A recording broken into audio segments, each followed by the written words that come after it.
La autodeterminación de los pueblos nosotros la respetamos acá. Se había puesto una imagen de una montaña, pero en vez de fondo se le había puesto a una persona. Y Micaela, no sé qué es Bora Bora, ¿qué es? Micaela está en un paraíso. Un paraíso. Hola, doctor, buenas noches. Buenas noches, ¿cómo andan? Buenas noches, Bien. doctor. Debe andar contento. Fue bien ayer. Nicolás salió más lindo, mirá. Salí mejor, Nicolás, que ayer. Pero, ¿cómo? Yo voy a poner un póster de Boca atrás. ¿No? Yo también, pero quedaría poco prolijo y seguramente se viraliza. No, uno de Salio, muchachos. Los viene salvando. Ayer ganamos bien. Bueno, ¿cómo andan? ¿Bien? ¿Descansaron? Bien. No, quiero descansar mañana, que sábado de la semana se está haciendo larga.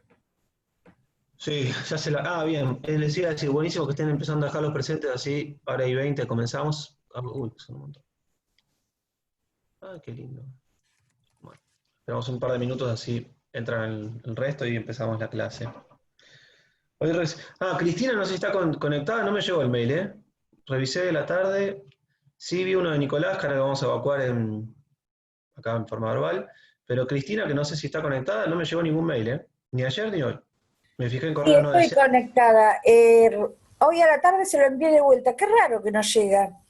No me llegó ni a correo no deseado, ¿eh? Me fijé, sí me han llegado ayer el de, no me acuerdo, Victoria, hoy el de Nicolás, el de Ana hace un par de días, pero suyo no, ¿eh? Bueno. Después Así voy a que ver sí. qué pasa. Mi correo es patricio, punto, del signo de puntuación, gropo, es GROPO, @gmail.com. Sí, lo pongo así, todo con minúscula. Todo con minúsculas, sí. Sí, lo envié así. No sé qué pasará, después vuelvo a ver. Sí, porque los restantes me han llegado, pero el suyo no, y me fijé recién antes de conectarme al Zoom y no lo tenía ni en principal ni en el correo no deseado. Bueno, vamos a copiar esto. También me figura como enviado, pero no sé. Quizás se lo envió a otro Patricio o a mi hermano. Yo tengo un hermano mellizo, por eso se lo mandó a mi hermano mellizo. Que es más Yo también agraciado. soy melliza, doctor. Yo soy melliza también. ¿En serio? Sí, ¿Quién como dijo? usted. Soy yo, Paola. Paola, ya aprendí, Soy Paola. Paola, bien ahí. Muy bien. Soy melliza de un varón. Yo también soy ¿Vos? mellizo de un varón, pero mi hermano parece más grande. Mide 5 centímetros más y él tiene espalda. No es como yo, un poco más grande. Yo vine se comía la comida en la panza, me parece, mi hermano, y yo quedé flaquito. ¿Cuál es Yo el salí problema con flaquita los y mi que hermano somos igual. amplios? No, al revés, lo envidio, no es problema. No es envidia. No. Bueno, ahí copié y pegué. Muy bien. Bueno, son y 20, sí. Vamos a empezar. Javier Espinosa. Perfecto. Bueno, continuamos la clase de ayer, chicos. Ayer nos habíamos quedado, lo último que hablamos fue caducidad, artículo 408, que les decía que para que se verifique la caducidad de la prueba confesional, de la prueba de absolución de posiciones, perdón, debían verificarse indefectiblemente 3 recaudos, que era la incomparecencia de quien había ofrecido la prueba, es decir, del ponente, que no haya dejado pliego y que a su vez sí comparezca el absolvente. Para que se pudiera decretar la caducidad de ese medio probatorio, indefectiblemente se tienen que dar esos 3 recaudos. Ese es el único supuesto de caducidad objetiva de la prueba de absolución de posiciones. Nicolás esta tarde me mandó un mail que decía: hola profesor, le hago una consulta respecto a la prueba confesional y sobre la absolución de posiciones. ¿Son lo mismo? Porque leyendo Palacio me surgió la duda. En realidad, lo correcto es decir absolución de posiciones. ¿Por qué? Porque mediante la absolución de posiciones, la parte que le ofrece busca la confesión de la contraria. Entonces, está mal llamarlo como prueba confesional. No obstante, los manuales dicen o prueba confesional o absolución de posiciones. Y que es lo mismo, a los efectos teóricos, ¿no? Lo correcto sería llamarlo en realidad declaración de parte, que se los explicaba ayer, que en realidad la confesión del absolvente es una consecuencia, pero lo que se lo cita es a declarar, es una declaración de parte. El proyecto de reforma al Código Procesal prevé esta modificación y ya se deja de llamar prueba confesional o prueba de absolución de posiciones para pasar a denominarse declaración de parte. Todavía está en legislatura, veremos si sale o no. Pero en cuanto a tu duda, Nicolás, de lo que estudian en los manuales es lo mismo, prueba confesional o prueba de absolución de posiciones. Lo correcto es entender que la absolución de posiciones es el medio por el cual se busca obtener la confesión de la parte contraria. Después me decía Nicolás, otra de las preguntas que tenía para hacerle era respecto al momento de producirse la prueba confesional.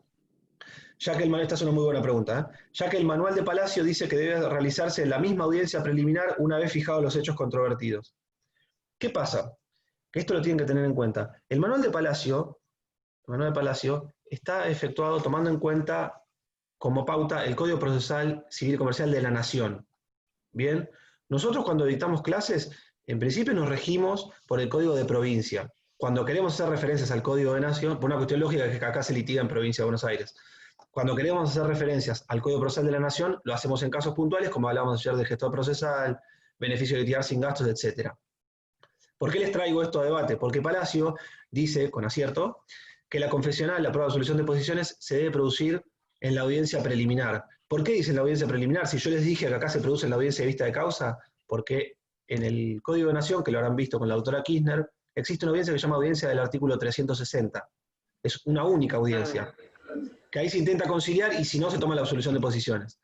En Provincia de Buenos Aires, nosotros tenemos el plan de oralidad que les venía comentando que se está implementando. Acá hay dos audiencias, la preliminar, para intentar conciliar, o en su defecto proveer los medios probatorios, y la vista de causa, donde se producen la prueba de absolución de posiciones, o confesional, y la prueba testimonial.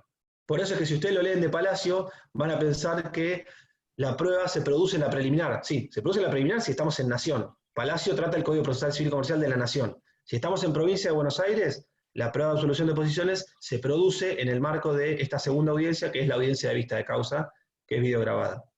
¿Se entendió? Es una muy buena pregunta, sobre todo porque el manual de Palacio es el que usa la mayoría para estudiar, fue el mejor procesalista, a mi juicio. Tengan en cuenta que si tienen un manual viejo, algunas normas han cambiado, caducidad de instancia, algunas cuestiones han cambiado, entonces tengan un código actualizado a mano. La mayor parte les va a servir, pero hay cuestiones que han ido cambiando. Clara me dice... Gracias. Sí. Doctor, disculpe, soy Paola. Hola, O sí. sea que si por el 360 en Nación, si no se llega a una conciliación, entonces Se hace en ahí la la misma absolución. audiencia preliminar Exacto. se da la absolución de posiciones, no es como en provincia. ¿Esa es la única No. diferencia que tiene? En torno a este medio probatorio, sí. Ah, listo, Ahí muchas gracias. De nada. Ahí Clara me pregunta si puedo repetir. Les digo, si ustedes leen Palacio, que es lo que había hecho Nicolás esta tarde, muy bien, que después de mi fea clase de ayer, dijo, voy a estudiar de alguien que sabe, Lino Palacio. Perfecto, muy bien, Nicolás. Dijo, cuando la prueba de absolución de posiciones se produce en el marco de la audiencia preliminar, pero ¿cómo? Si Gropo me dijo ayer que se producía en la audiencia de vista de causa, ya cometí un error. Bueno, en esta no me equivoqué. Me equivoco seguido, pero en esta no. ¿Por qué? En Nación, efectivamente, se produce en el marco de la audiencia esta preliminar. Si no se logra conciliar, se toma ahí la absolución de posiciones, lo cual tiene un poco de razón o de sentido, porque ya están las partes ahí. Entonces se puede tomar la prueba confesional. En Provincia de Buenos Aires esto no es así. Palacio, ¿por qué no lo trata? Primero porque no estaba con vida cuando se inventó el protocolo, ya había pasado a mejor vida. Y además porque él trata el Código Procesal de la Nación. En Provincia de Buenos Aires, la prueba de absolución de posiciones se lleva a cabo, se produce en la audiencia de vista de causa. En Nación no existe la audiencia de vista de causa, porque el plan de oralidad para la justicia civil fue una creación del Ministerio de Justicia y Derechos Humanos de la Nación, pero en conjunto con la Suprema Corte de la Provincia de Buenos Aires para la aplicación en los procesos civiles y comerciales de la Provincia de Buenos Aires, no del ámbito nacional. ¿Bien? Doctor, yo le hago una pregunta. Ahora está leyendo el tema, perfecto. Sí. La materia es de Finocchieto y Camps, principalmente, esos autores en Morelo, que es más viejo también, pero como segunda alternativa. ¿Estaría bien? Porque Palacio yo lo leí cuando preparé Teoría General del Proceso y me pasó eso justamente, de que me había no muchas, pero había algunas diferencias. Algunas cuestiones están desactualizadas. Si me preguntan a mí, siempre obviamente cada profesor, como cada abogado de la matrícula, ejerce o no la docencia, tiene sus preferidos, por decirlo de alguna manera. Si ustedes me preguntan, Camps es excelente, el secretario de Corte es excelente. A mí, Código Procesal Civil y Comercial comentado, particularmente me gusta el de Gossaini, que si se fijan ahí abajo, esos dos tomos azul y blanco, ese Código Procesal es muy, a mi juicio, es muy bueno. Finocchieto es un poco más escueto, es bueno también para estudiar la materia, ni hablar, pero es un poco más escueto que... Es cortito, Finocchieto, es resumido. Sí. He resumido, es buen código, de hecho yo tenía ese cuando estudiaba, pero si quieren un poco más profundo, Gossaini, Camps, hay uno de Rubinsal, Culsoni, que creo que está hecho por Rojas y Arasi, Falcón, son varios autores. Para la materia, cualquier código comentado está bien, mismo el manual de Rodríguez Aguilar, que es el que recomienda el doctor Constantino. Uno tiene su preferencia, por eso les digo, que también me has dado pie a otra cosa. En materia de prueba, bibliografía específica de prueba, que debía haberlo dicho en la primera clase, particularmente me gusta la prueba en el proceso civil y comercial de Gabriel Cuadri, que es un secretario de Cámara de Morón, que está ahí arriba, es uno rojo, que en realidad se lo robé a mi madre, no es mío, no lo compré yo, pero se lo hurté de la biblioteca a mi madre, que también es abogada. Ese es un buen libro. La prueba en el proceso civil de Arasi es un clásico muy bueno. Teoría de la prueba de Jorge Kielmanovich, con K, es bueno también. A mí particularmente yo recomiendo la prueba en el proceso civil, que son 2 tomos, de Gabriel Cuadri, que es un secretario de Cámara de Apelaciones de Morón, muy buen docente también. Pero tienen toda la bibliografía que busquen, para la materia les va a servir. Esa bibliografía digital, por la imposibilidad, claro, de conseguir la física. ¿Tendrá idea? No escuché, perdón. ¿Dónde podríamos conseguir los PDFs o la bibliografía de última digital para leerla y imprimirla en todo caso? La verdad no lo sé. Conseguirla físicamente. Mira, honestamente me voy a fijar si tengo el código procesal de CAMS, creo que lo tengo en formato digital, los otros no. Y no sabría decirles dónde recurrir porque eso ya, si no lo... Algunas editoriales... Yo me refería, profe, al que usted dijo recién, el del profesor de Morón, el que tiene usted hasta sí, suyo. Yo el de Gabriel Cuadri lo compré, bueno, lo compró mi madre en su momento y yo se lo saqué y no se lo volví nunca más. No lo tengo en formato digital y no sé si se puede acceder. Ahora en pandemia hay muchas editoriales que han abierto los libros en forma digital. Este en particular no lo sé, la verdad que no lo sé. Yo lo tengo en formato papel y desconozco. Si está en formato digital, la verdad que desconozco, yo no lo tengo. Los de CAMS y Finoquieto están subidos al Classroom. Ah, sí, es verdad, porque lo subimos el cuatrimestre pasado. Muy buena acotación, Leandro. Bueno, comenzamos la clase. Nos habíamos quedado ayer entonces en tema de caducidad de la prueba de absolución de posiciones. Seguimos. Fuerza probatoria de la confesión expresa. Ya la dijimos ayer, pero la reiteramos para mantener. Yo trato de mantener el orden del programa, siempre cuando doy clases, en lo posible. Dijimos, la confesión... Ah, bueno, Lorenzo ahí está diciendo que están todos los nombrados en la franja morada de la Universidad de La Plata. Buen dato. Voy a cerrar el chat así no me mareo. ¿Cuál es la fuerza probatoria de la confesión expresa? En principio habíamos dicho ayer que lo que hace es plena prueba. Es decir, no se necesita ningún medio probatorio extra en torno a la veracidad de los hechos confesados por el absolvente en el marco de la audiencia. Que tiene una cierta lógica, porque no es frecuente que alguien mienta para perjudicarse, entonces tiene una cierta lógica que haga plena prueba. Si alguien confiesa en forma expresa en el marco de una absolución de posiciones, tiene cierta lógica que haga lo que se dice plena prueba. Ahora bien, ¿qué pasa si hay duda? En caso de duda siempre es a favor del absolvente, es decir, no hace plena prueba, se hace en favor de quien confesó. Y hay 3 supuestos excepcionales en los cuales esta confesión efectuada en forma expresa no va a hacer plena prueba. ¿De dónde surgen? Del artículo 421 del Código Procesal. Esto es, primer caso es cuando la prueba de absolución de posiciones, este medio probatorio, está excluido por ley, es decir, la ley no permite que bajo prueba de absolución de posiciones se prueben hechos que conforman determinado objeto, o sobre los cuales no se puede transigir. Un ejemplo práctico de esto. La usucapión, ustedes saben que la usucapión deben estar cursando ahora de hechos reales, porque creo que se cursa más o menos a la misma altura que procesal civil, es la adquisición del dominio por el transcurso del tiempo, además de otros recaudos. La absolución de la usucapión, como hay orden público, porque es la adquisición de un dominio, no se puede probar por medio de prueba de absolución de posiciones. Este medio está excluido en forma expresa por ley para ese tipo de procesos. Y digo más, aun si se allanaran, en una demanda de usucapión se allanaran, es decir, viene Victoria y dice, yo ocupo el inmueble situado en calle tanto hace más de 20 años, pagué los impuestos, bueno, todos los recaudos de la usucapión. El titular dominial es Patricio Gropo, o sea que la demanda se dirige contra Patricio Gropo. Si yo me presento y me allano, digo, sí, tiene razón. Yo la verdad que me fui a vivir a Europa, dejé abandonado el inmueble, ella está hace más de 20 años que está ahí, paga los impuestos, perfecto. Señor juez, declare la cuestión de puro derecho, dite sentencia, ya está, no importa. El juez va a tener que abrir a prueba, indefectiblemente. No importa que yo me haya allanado. ¿Por qué? Porque hay una cuestión de orden público. Adquisición de dominio, hay orden público. Entonces, trayéndolo de la prueba de absolución de posiciones, aun cuando yo, en el juicio este de usucapión, confesara, sí, reconozco que Victoria ocupa este inmueble hace más de 20 años, igualmente esa confesión no va a ser expresa, no va a ser plena prueba. ¿Por qué? Porque la ley excluye este medio probatorio para probar esos hechos. ¿Bien? Entonces, ese es el primer supuesto de excepción a la al efecto de plena prueba de la confesión expresa.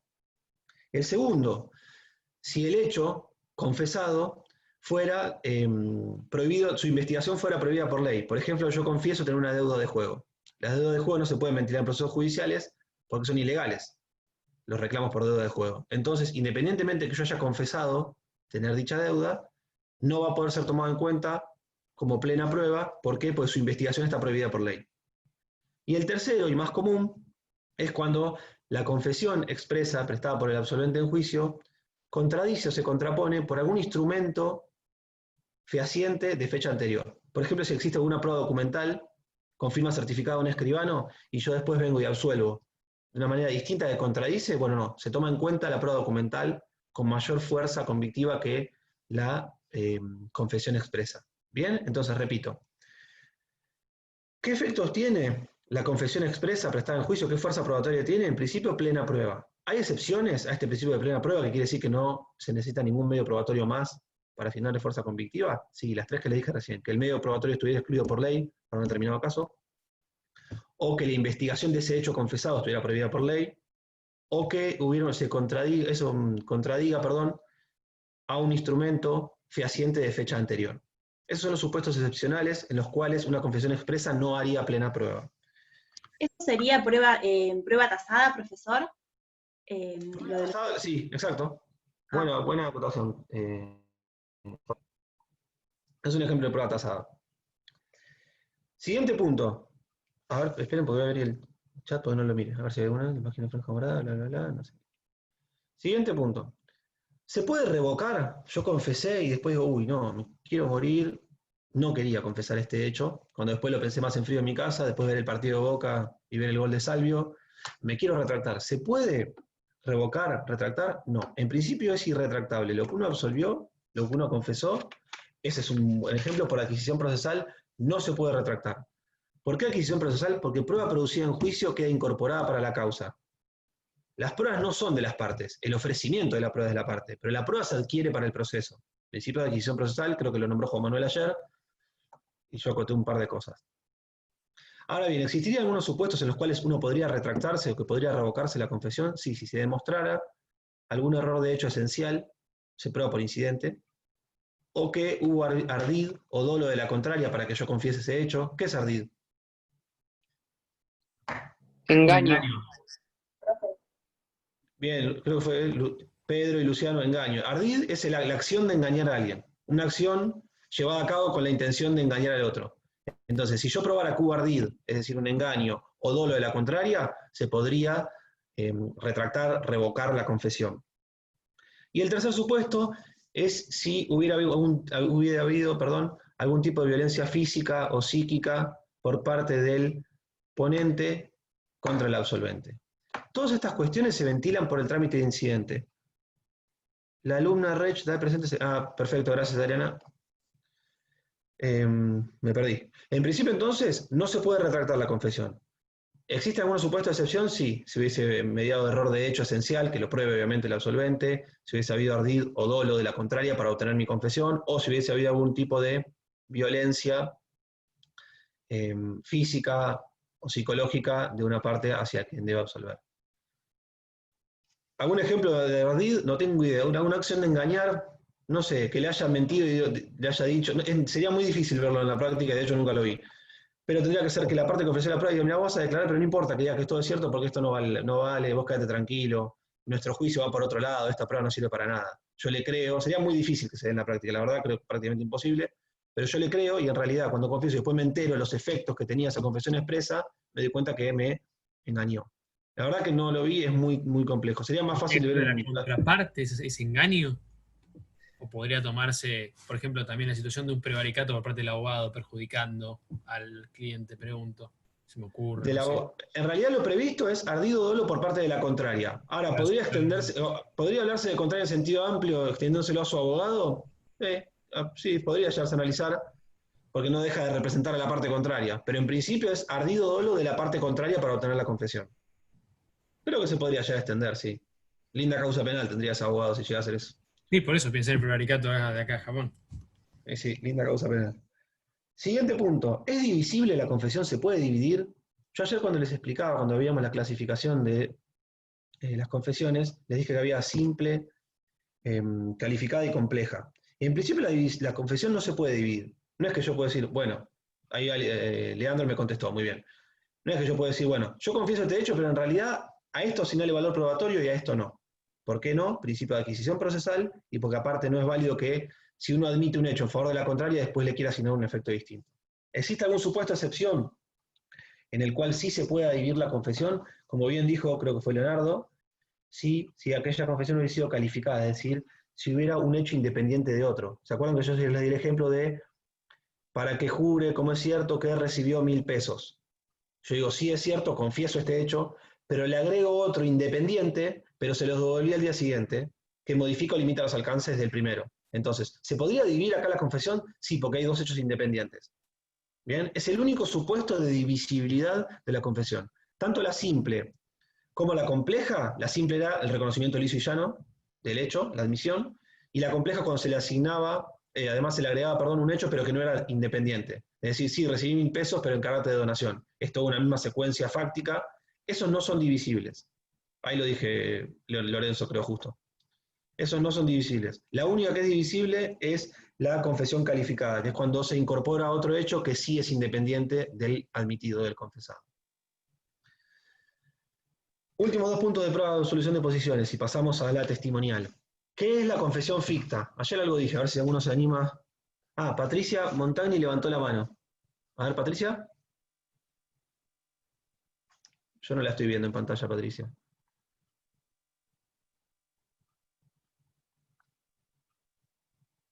Bueno, no sé, me figura levantar la mano. ¿Puede admitirse prueba en contrario? ¿Cómo? ¿Es cuando puede admitirse prueba en contrario? Sí, no. Ese es el... Bien, no. Vamos de un comienzo. ¿Qué es la confesión ficta? Cuando se cita al absolvente para que comparezca a absolver posiciones, valga la redundancia, se lo hace bajo, yo les decía que el emplazamiento se hace bajo por cédula. ¿A qué domicilio? Rápido. ¿Real o constituido? Real o constituido. Depende. A ver, bueno, a ver, Fabiola, que había hablado. Depende si actúa con... Depende si, o sea, cómo está litigando. Bien. ¿Más específico? Depende del poder. Depende si actúa con patrocinio o apoderado. A ver, Javier, muy bien. Si actúa con patrocinio, ¿a qué domicilio dirijo la cédula? Real. Al constituido. Al constituido. Si es con patrocinio letrado, al constituido. ¿Por qué? Porque yo litigo por derecho propio asistido por un abogado. Si es con patrocinio letrado, la cédula se dirige al constituido. Si yo litigo con apoderado, le di poder a la doctora Ottoni. Al real. Real, se entiende que el poder, uno se entiende del proceso, entonces se lo notifica porque la solución de posición es de la parte. Exactamente, porque lo que se busca con la citación por cédula es el anoticiamiento real de la fecha y hora en la cual tengo que comparecer a absolver posiciones. ¿Bien? Bueno. Sí. Entonces, lo citamos por cédula para causar posiciones bajo apercibimiento de lo dispuesto por el artículo 415, que es la confesión ficta. ¿Cuándo se da la confesión ficta? Cuando se llega a la audiencia y quien debe absolver o no se presenta sin causa justificada, es decir, sin acompañar un certificado médico, o se presenta y se rehúsa a contestar, o se presenta y contesta pero con evasivas. Esos son los 3 supuestos que habilitan lo que se llama la declaración de confesión ficta. ¿Qué efectos tiene la confesión ficta? Iguales que la expresa, pero con una diferencia que es la que dijo Cristina al comienzo, que es que la expresa no es necesario ningún otro medio probatorio, en principio, salvo algunas excepciones. En cambio, la confesión ficta sí admite, sí puede ser desvirtuada por prueba en contrario, es decir, que el juez al momento de sentenciar analiza la confesión ficta, pero en conjunto con los restantes medios probatorios, ¿bien? Que pueden llegar a desvirtuarla. Por eso que no tiene la misma fuerza convictiva que una confesión expresa. Bien, entonces reitero. ¿Cuándo se da el supuesto de confesión ficta? Cuando el absolvente debidamente citado no compareciere sin justa causa, o compareciere y se rehusara a contestar las posiciones, o contestara con evasivas. ¿Cuáles son los efectos que tiene esta confesión ficta? Los mismos que la expresa, con la diferencia que el juez la tiene que analizar en conjunto con los restantes medios probatorios y se admite prueba en contrario, es decir, puede ser desvirtuada por los restantes elementos de prueba y constancias que obren en la causa. Última cuestión relativa a prueba confesional es lo que se llama confesión extrajudicial, que ayer también lo nombré, y hoy lo repito rápidamente. ¿Qué es la confesión extrajudicial? A ver, ¿quién se anima? Se realiza la absolución de posición fuera del juzgado en una situación donde el juez pueda tener conocimiento, pero no tiene el efecto Fuera del proceso sería. Pero no necesariamente una absolución de posiciones. Exacto. No tiene que ser Exacto. formalmente Bueno, Bien. una declaración. una afirmación y que después niegue o acepte, sino que lo puede Bien. confesar de otra manera. Miren, me dio pie para volver a la pregunta que me había hecho Nicolás por el mail y para que vean que, sin perjuicio que parece una impresión terminológica, no lo están. No es una absolución de posiciones prestada fuera de un juicio. ¿Por qué? Porque la absolución de posiciones es un medio probatorio, como tal, se produce en el marco de un proceso. Yo entendí lo que quiso decir Juan Manuel es una confesión prestada fuera de un juicio que se quiera hacer valer en él. Acostúmbrense siempre a hablar con propiedad. ¿Qué es la confesión extrajudicial? Es la confesión prestada fuera del marco de un proceso judicial. Por eso nunca podría llamarse absolución de posiciones. ¿Por qué? Claro, Porque claro, la absolución eso fue una expresión terminológica, se entendió lo que quisiste decir, Juan Manuel. No, sí, pero tiene lógica porque si vamos a hablar que la confesión no es lo del proceso, sino que es la solución de posición, sería lógico que la confesión fuera lo que fuera fuera del proceso. Tiene lógica. Alma. No lo pensé en un momento. Juan Manuel, te pedí el otro día que no lo cortes, por favor. No, está bien. No seas malo. Está bien, Ana. Igual me gusta que intervengan. ¿eh? O sea, que a mí me gusta ampliar el espectro y que hablen ustedes. Ya dije, mientras yo pueda descansar, mejor. Así que pueden hablar tranquilos. Yo les voy dando la palabra. Entonces, ¿qué es la absolución de posiciones? Es el medio probatorio mediante el cual uno busca obtener una confesión. Entonces, volviendo. ¿Qué es la confesión extrajudicial? Es aquella prestada frente a la contraria, su representante o un tercero, fuera del marco de un proceso judicial, pero que pretende hacerse valer dentro de un proceso judicial. ¿Bien? ¿Qué particularidad tiene? En cuanto al objeto, es igual que la judicial, los hechos sobre los cuales versa un litigio. En cuanto a la capacidad, lo mismo, tiene que haber sido efectuada por persona capaz. La diferencia es que la confesión extrajudicial debe ser acreditada dentro del proceso por alguno de los medios probatorios previstos por el Código. Por ejemplo, si yo confesé extrajudicialmente y lo dejamos plasmado por escrito, yo debería acompañar ese escrito como prueba documental. Es decir, la confesión extrajudicial se incorpora al proceso por intermedio de otro medio probatorio que es la prueba documental. Como efecto es el mismo que la confesión, de la prueba a la cual accede. En este caso, tendría los efectos de la validez probatoria de una prueba documental. Hay diferencias si la confesión extrajudicial es prestada frente a la contraria que frente a tercero. Si es prestada frente a la contraria, ningún problema, tiene valor probatorio, artículo 384 del Código Procesal. Ahora, si es efectuada frente a un tercero, es decir, no frente a la parte contraria en el litigio posterior, solamente se la utiliza como presunción, que en realidad es como indicio. Van a ver más adelante que hay que saber diferenciar entre indicios y presunciones. Hoy no tengo tiempo, si no se los explicaría, pero sepan que el indicio es un hecho conocido del cual se infiere la existencia de otro desconocido. La operación, el razonamiento es lo que se llama presunción. Lo van a ver más adelante, no los quiero marear y tampoco tengo tiempo. Pero en realidad lo que genera la confesión prestada ante un tercero es un indicio, que después deberá ser corroborado con las restantes probanzas de autos. ¿Y qué pasa si la confesión yo la hago en otro juicio? Las mismas partes. Groppo contra Frachelli, tomo una absolución de posiciones y una de esas posiciones, Ana confiesa algo y yo pretendo hacer valer esa confesión en otro juicio. ¿Hará plena prueba como la confesión prestada en el marco de un proceso determinado o no? ¿Qué les parece? No, para mí no. No, para mí no. ¿Por qué no? Es correcto, no. Porque se hace ante otro juez. Sí, es ante otro juez, pero porque, ¿qué les dije yo cuando hablamos de hacer de prueba anticipada? ¿Por qué hay que esperar a que se trabe la litis, por ejemplo? Porque el absolvente ahí conoce ¿qué? Conoce los hechos. Exactamente, los hechos que van a formar parte del objeto que se le reclama. Entonces, nunca una confesión prestada en otro juicio podría ser plena prueba, ¿por qué? Porque quien absolvió no conoce los hechos sobre los cuales versa el otro proceso. ¿Se entiende? Entonces, no hace plena prueba. ¿Se puede ofrecer? Sí, lo que se hace es pedir la remisión del expediente y se incorpora como prueba, pero nunca tendrá efecto de plena prueba como la confesión expresa prestada dentro del mismo expediente judicial. ¿Se entiende? Patricio, una consulta. ¿Y por qué no los conocería si en el otro juicio también se esperó a que se trabe la litis? Digamos, conoce los hechos de los dos. Se trabó la litis en los dos procesos. Sí, pero los hechos son distintos. O sea, pueden ser similares, pero el objeto de un juicio es una cosa y la otra. No sí, son pero el mismo conoce proceso. ambos.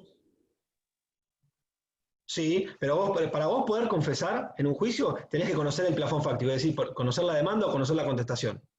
Por eso es que no se puede hacer como participante de la traba de la litis. Si yo confieso en el marco de otro juicio, yo conozco los hechos relatados en el marco de ese proceso, pero no sé qué plafón fáctico va a versar en el otro. Entonces nunca podría tener efecto de plena prueba, porque sin perjuicio, que algo confesado aquí me pueda servir acá, yo no conocía los hechos relatados en esta demanda o en esta contestación. Entonces nunca le podría asignar efectos de confesión expresa o plena prueba. ¿Se entiende? ¿Te puede servir? Sí, se entendió. No puede tener nunca Entonces el mismo quedaría efecto. como un indicio.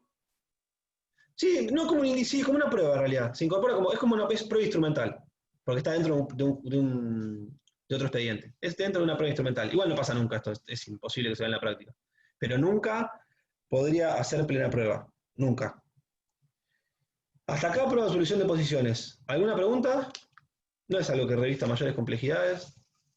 Pasamos a prueba testimonial. Menos Yo cuarta. tengo, Sí, disculpe doctor, Paola. voy a decir qué tal. Dale. Mi pregunta es en cuanto a la representación procesal. Por ahí es una duda burda, pero bueno, me la quiero sacar ahora. Cuando problema. el letrado es patrocinante, sé que el escrito se redacta en primera persona, por ende es un asistente técnico, digamos, de la parte. Bien, digamos que en ese caso no habría una representación procesal, como sí hay, digamos, cuando el letrado es apoderado, o en sí hay representación procesal, en eso, estoy trabada en eso. O sea, perdón. por apoderado, sí. sí. No, termina.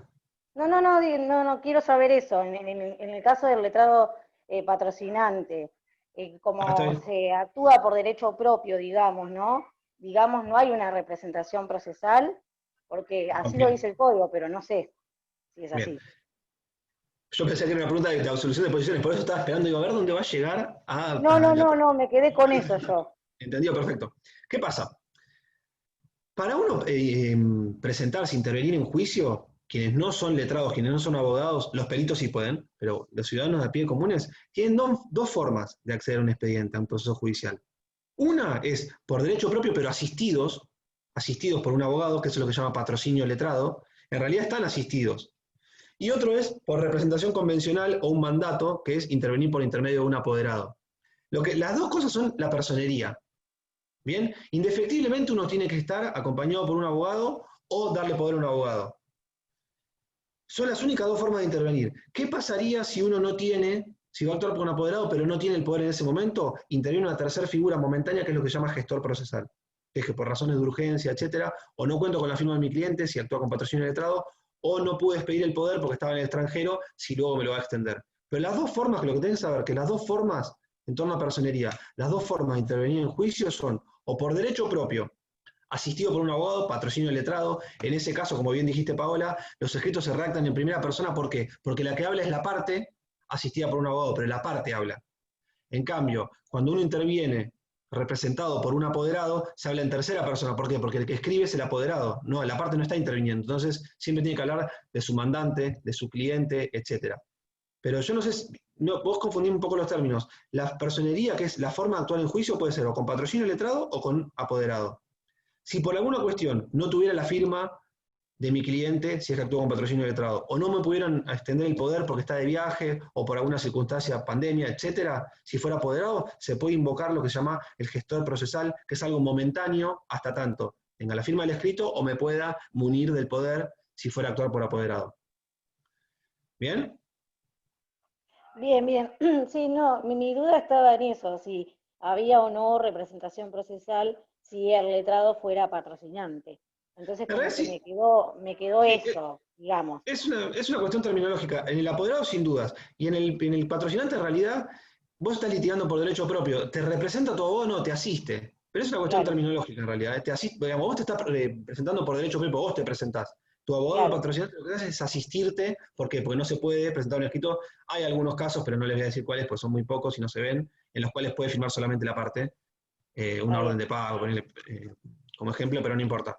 Pero si no, sí se necesita la firma del letrado. ¿Qué pasa si no cuentan con la firma del letrado? Si yo me equivoqué y presenté el escrito solo, ¿qué es lo que hace el juez? ¿Tenés 24 horas para subsanar el error o es nulo? No es nulo, se desglosa. En realidad, no es que sea nulo. entiendo lo que quiso decir Joaquín, no hay que hablar de nulidad.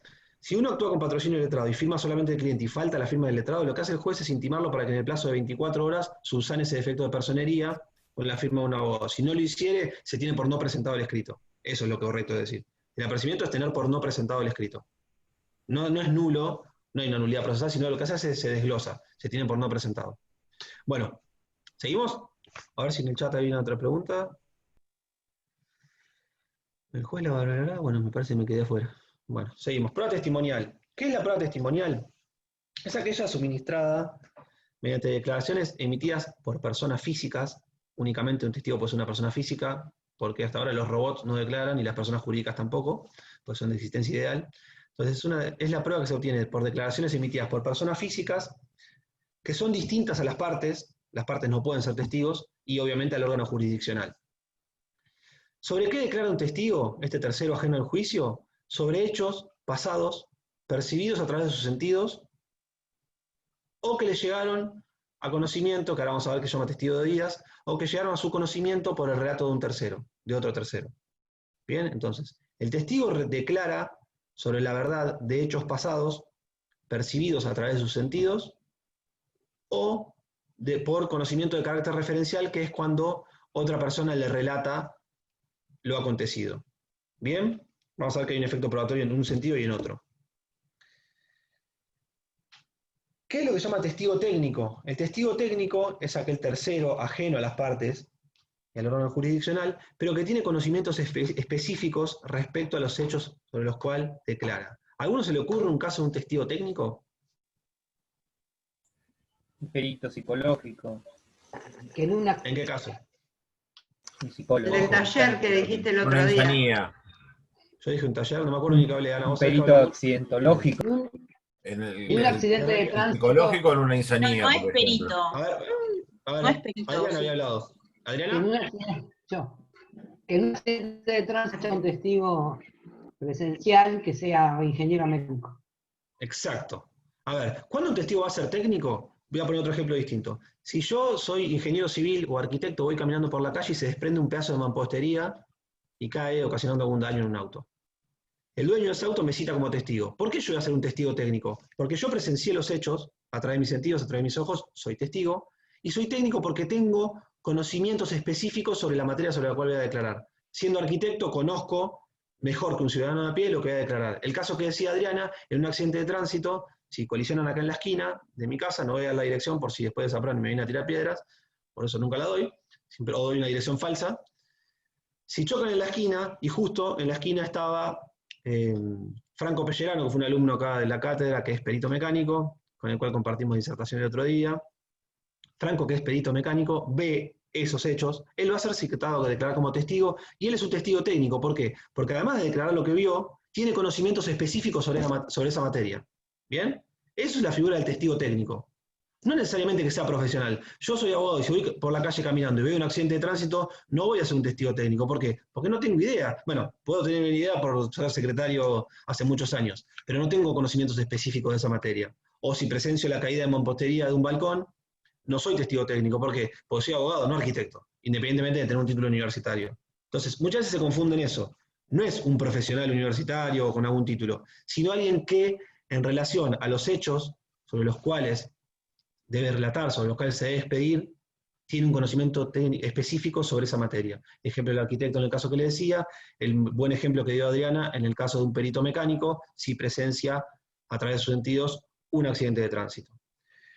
Profe, Sí. ¿y tiene que Rocío. demostrar de alguna manera que tiene ese conocimiento? No demostrarlo, pero sí tiene que denunciarlo cuando ahora vamos a ver que cuando se hace lo que se llama interrogatorio preliminar, que es declarado por la general de la ley, se le pregunta nombre, edad, domicilio, estado civil, profesión. Ahí él va a decir, soy perito mecánico, soy arquitecto. Entonces no es que no tiene que acompañar el título, pero sí lo tiene que denunciar dentro de la general de la ley cuando se lo interroga al comenzar la audiencia. ¿Hay alguna limitación en cuanto a los hechos sobre los cuales se debe expedir un testigo? En principio no hay limitación. Hay algunos supuestos, como por ejemplo matrimonio, que no se puede expedirse sobre testigos, pero en principio no hay limitación sobre los hechos que relata. Sí hay limitaciones en determinados procesos respecto a la prueba testimonial en sí. Por ejemplo, La prueba en los juicios de usucapión, artículo 679, inciso primero, dice que podemos ofrecer y producir cualquier tipo de pruebas, pero la sentencia no se puede basar únicamente en testigos. Entonces, hay una limitación de orden del legal. ¿Puedes ofrecer testigos? Todos los que quieras, no, 5, porque es un juicio sumario. Pero la sentencia no se va a poder basar únicamente en testigos. Indefectiblemente, deberemos producir otros medios probatorios que acrediten mi relato de hechos en la demanda o contestación, lo que sea. ¿Qué pasa con los documentos firmados en blanco? Los documentos firmados en blanco tampoco pueden ser probados únicamente por testigos, salvo que existiera principio de prueba por escrito. Y en los procesos de ejecución de sentencia, otro supuesto común es que tampoco se pueden probar por testigos, sino por constancia del expediente o documentos emanados del ejecutante. ¿Qué es una ejecución de sentencia? Ustedes, cuando un proceso tiene el discurrir normal, el modo normal de terminación es la sentencia definitiva. La etapa posterior es la de ejecución. Si es voluntaria, quiere decir, por ejemplo, un juicio de cobro de pesos, pagar. Si no hay ejecución voluntaria, se pasa a lo que se llama ejecución forzosa, que lo van a ver creo que conmigo en la segunda parte, que es rematar un bien, etc. Esa etapa de ejecución de sentencia, el marco de defensas que tiene quien perdió, a quien se le va a ejecutar la sentencia, es mucho más acotado. Y no pueden ofrecerse pruebas testimoniales. Bien, esa sería una limitación a este medio probatorio. Todas estas cuestiones no entran en el parcial, pero están en el programa, así que las tengo que dar. ¿Cómo se clasifican los testigos? Hay dos clasificaciones. Aguarda un segundo que cada tanto abro el chat para ver si no me... ¿Tengo conocimiento del tema? ¿Cómo se clasifican los testigos? Hay dos clasificaciones. En testigos admisibles... Bien, Iván, a ver. Sí, Iván. Sí, admisibles y excluidos. Lo que la ley prohíbe es declaración y lo que le prohíbe declarar. Excelente. Una de las clasificaciones es en testigos admisibles y testigos excluidos. La otra en testigos atendibles y no atendibles. La más fácil, que es esta segunda, atendibles y no atendibles, esta valoración del testimonio la hace el juez al momento de dictar sentencia. Hay un artículo que es el 456, que es el que analiza la idoneidad de un testigo. El juez al momento de sentenciar valora los testimonios y dice, este testigo es atendible, este no. ¿Está obligado a expedirse la sentencia sobre todos los testimonios? No. Si lo considera atendible, es decir, la declaración de este testigo me parece verosímil, veraz, y está corroborado con otras pruebas, lo va a considerar atendible, lo va a incorporar en su sentencia. Si le parece que no, no tiene obligación, puede hacerlo, pero no tiene obligación de expedirse. El único medio probatorio que el juez está obligado a ponderar, por sí o por no, pero a ponderarlo, a tratarlo en la sentencia, es la prueba pericial. La prueba pericial, indefectiblemente, el juez se tiene que expedir en la sentencia. Las restantes pruebas no. Si quiere las nombra, si no quiere no. Eso ténganlo en cuenta, lo van a ver cuando vayan a periciar con el doctor Ferrán y suele ser materia de examen. La prueba pericial es el único medio probatorio que sí o sí, sobre el cual sí o sí se tiene que expedir el juez en la sentencia. ¿Se puede apartar de lo que dijo el perito? Sí, pero lo tiene que nombrar y fundarlo. Bien, las restantes pruebas producidas en auto, el juez las puede tomar en cuenta o no en la sentencia, y si no las toma en cuenta no tiene que decir por qué no tomé en cuenta un testimonio, por ejemplo, o por qué no tomé en cuenta una prueba de informes. La única es la prueba pericial. ¿Bien? Leonardo, no sé si me aplaudió o me iba a hacer una pregunta. No, las dos. Una consulta. ¿Tiene que nombrar la pericial porque al ser ciencias ajenas a la ciencia jurídica tiene que...? Porque lo dice el código. Exactamente. Obviamente es porque se supone que el perito tiene conocimiento específico que el juez no tiene, por eso se recurre a una prueba pericial. Y esto estaba, no me acuerdo el número, fue 474, que es la fuerza probatoria. 474 del Código Procesal. El juez está obligado... Con el derecho externo que explicaba el otro día, cuando el juez no estuviera obligado a conocer de normas extranjeras o de derecho comparado a otros países, en ese caso... No es lo mismo. ¿También? No. No es lo mismo. En realidad el derecho extranjero hay que probarlo. Es carga de quien lo alega probarlo, porque el juez no está obligado a conocerlo. Pero no tiene que ver con lo que yo estoy hablando ahora. Lo que estoy hablando No, es... por eso. A eso me refería, como carga de la prueba probarlo, ¿el juez tiene que expedirse sobre esa prueba que genera la parte o no? ¿Puede tomarla sin justificarla en la sentencia definitiva? La prueba esa podrá tomarla o no tomarla. La única prueba que está obligado, no a tomar porque me puedo apartar del dictamen pericial, pero que estoy obligado a expedirme, ¿por qué lo tomo en cuenta o por qué lo dejo de lado? Es la pericial. Las restantes pruebas de autos, el juez puede adoptarlas o no y no está obligado a manifestarlo en la sentencia. La pericial sí, está obligado a decir... Sí, que es lo que pasa siempre, si toma en cuenta la opinión del perito. ¿Por qué pasa siempre? Porque los peritos se expiden sobre cuestiones que son ajenas a las personas comunes, entre ellas los jueces. Entonces es muy difícil que se aparte de lo dictaminado por un perito. Podría hacerlo, sí, pero tiene que fundarlo y tiene que decir por qué. Las restantes pruebas no está obligado. ¿Bien?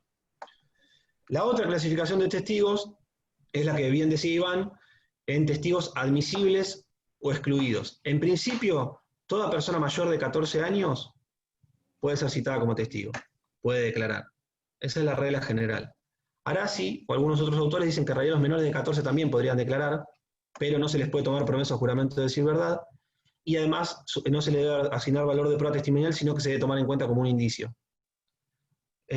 Gabriel, el interrogatorio de testigos es en forma interrogativa, ya vamos a llegar. No se puede inducir la respuesta, pero ya vamos a llegar, cuando hablemos de interrogatorio. Bueno, entonces, testigos admisibles, en principio toda persona mayor de 14 años. No obstante, hay algunos autores, entre ellos Roland Arasi, que es uno de los procesalistas más conocidos del país, dice que si fuera menor de 14 se lo podría citar a declarar, pero su declaración no tiene validez como prueba testimonial, sino como indicio. Que les reitero rápidamente, el indicio es un hecho cierto, del cual por una operación mental, que se llama presunción, el juez infiere la existencia de un hecho desconocido. Les doy un ejemplo rápido, por ejemplo. Yo tengo que probar la muerte de Ana, que maté a Ana. ¿Tengo pruebas concretas de quién lo mató? No. Pero de la cabeza de Ana extrajeron una bala de un calibre determinado. Y en la casa de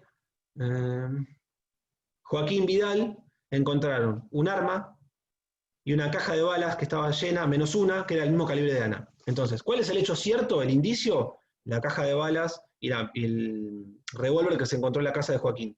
¿Cuál es el hecho desconocido que pretendo probar? La muerte de Ana. ¿Cuál es la presunción? El razonamiento que hace el juez dice, bueno, mira, encontramos la bala en la cabeza de Ana, encontramos la caja de balas en la casa de Joaquín, ese indicio puede, por intermedio de este razonamiento que es presunción, tener por probado este hecho desconocido que es la muerte. Bien, ya lo van a ver más adelante. Se me están riendo con el ejemplo. Muchos contentos, cobran el seguro. Sí. Cobran el seguro. Poneme como beneficiario, Ana, por favor. En esta época está complicado, así que no te voy a matar. Pero bueno, si alguno otro lo hace, bueno, con un seguro de vida. Bien, volvemos entonces. En principio, todos los testigos son admisibles. ¿Hay exclusiones? Sí, están expresamente previstas por ley. ¿Cuáles son los testigos excluidos? Además de los menores de 14 años, los que les decía recién, aunque ahora sí dice que pueden declarar, los que están en el artículo 425 del Código Procesal. ¿Alguno sabe qué testigo no puede declarar en juicio? Los consanguíneos, con las partes. Con declarados incapaces. Aquisano. Sí, no me acuerdo mucho. Las personas con demencia senil. El cónyuge tampoco. A ver, 425. Bien dijo Victoria, los consanguíneos, pero en línea directa, hijo, padre. El hermano sí puede declarar. Esa pregunta la hice yo en el examen, en el parcial del cuatrimestre pasado. Puse un ejemplo, Patricio Gropo con Eduardo, que es mellizo, y puse que lo citaba a declarar, y casi todos contestaron mal. Los consanguíneos en línea directa, no colateral. ¿Bien? ¿Quién más no puede declarar? El cónyuge no puede declarar, es un testigo excluido. Si está divorciado, tampoco, salvo que sea para un reconocimiento. ¿Cómo? El cónyuge y el ex cónyuge. Por eso, el cónyuge no puede, y si estuviera divorciado tampoco puede, salvo que sea para reconocer firmas. Si es al solo efecto de citarlo para que reconozca una firma en un documento, sí puede ser citado. Eso también creo que la comisión de la mañana preguntó algo parecido. Si el padre y el hijo trabajan juntos y ambos quieren salirse de testigos, ¿no se puede? No. Y es más, cuando se le leyeran la general de la ley, seguramente te la impugnarían. ¿Por qué? Porque ahora vamos a ver, la general de la ley se pregunta sobre varias cosas, entre ellas si tenés interés directo en el pleito, y en ese caso tendrían interés directo. Entonces tampoco podría declarar, no tendría fuerza convictiva ese testimonio. Entonces, consanguíneos o afines en línea directa no son testigos excluidos, artículo 425. El cónyuge tampoco puede declarar. Y si están divorciados, esto grábenselo, tampoco, salvo para reconocer firmas en un documento. ¿Bien? Entonces, hermanos sí, profesor. Hermanos sí. Hermanos sí. Ahora, ojo. Bien. ¿Qué pasa si declara un hermano? Podrá declarar sí, pero el juez, cuando valore ese testimonio al momento de sentenciar, artículo 456, idoneidad, va a decir, y es poco probable que el mellizo de Patricio vaya a declarar en contra de él. Entonces no le va a asignar mucha fuerza convictiva. Pero poder puede. Pero puede. ¿Bien? ¿Y no están divorciados, están separados, pero no divorciados? Siguen siendo cónyuges, no pueden.